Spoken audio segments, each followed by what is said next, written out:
Donald Trump took to Truth Social and he was fuming today about the release of Jack Smith's report, his final report on the January 6th events and the 2020 election subversion case in front of Judge Tanya Chutkan in D.C.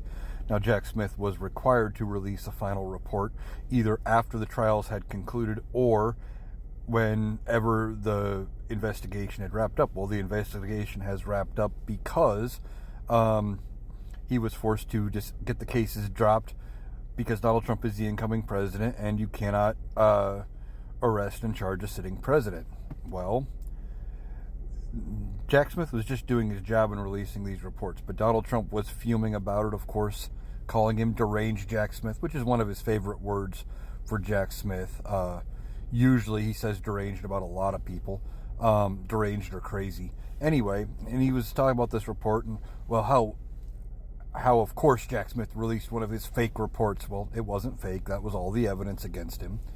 And then said, he didn't mention the fact that the January 6th committee deleted all their evidence. No, they didn't.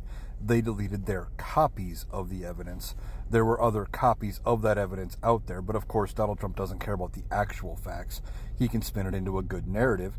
And he continues to say that, well, they deleted all the evidence that would have exonerated me and proven how innocent I was. But isn't that just like Donald Trump? There's always evidence somewhere that somebody's withholding that proves he didn't do anything wrong. It's never his fault. The blame is always on somebody else.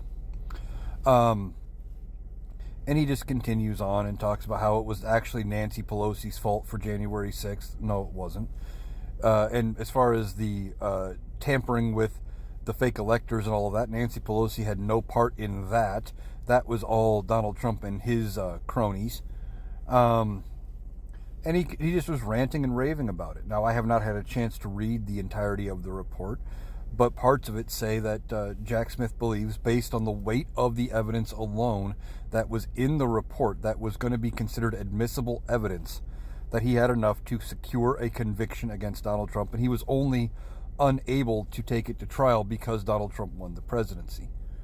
And Donald Trump was ranting about that part of it too in his Truth Social post, saying how, well, Jack Smith was unable to get a conviction before I was reelected, and the voters have spoken. I'm completely exonerated. Well, that's not how that works, Donald Trump. Voters do not get any say in a criminal matter. That's up to the jury. Now, those jurors may be voters, but that's a different story. And a jury never saw your trial. You were never exonerated. And you didn't win in a landslide like you like to claim. You squeaked out a win. You won slightly bigger than you won in 2016 and slightly bigger than Joe Biden won in 2020. It was not a landslide. When I think landslide, I think of things like the second Reagan win when he won 49 out of 50 states. Something like that, I would call that a landslide. Or I think it was Barack Obama's, one of his two terms where he won like 400 electoral votes. I would call that a landslide. I do not consider Donald Trump's win a landslide. And just because he was reelected does not mean that at some point he may still not face criminal trials. Those trials could come back after he's no longer president. Just because the voters voted him in is not the same as getting an acquittal. But Donald Trump doesn't care about that because he knows at least a section of his base will believe anything he says.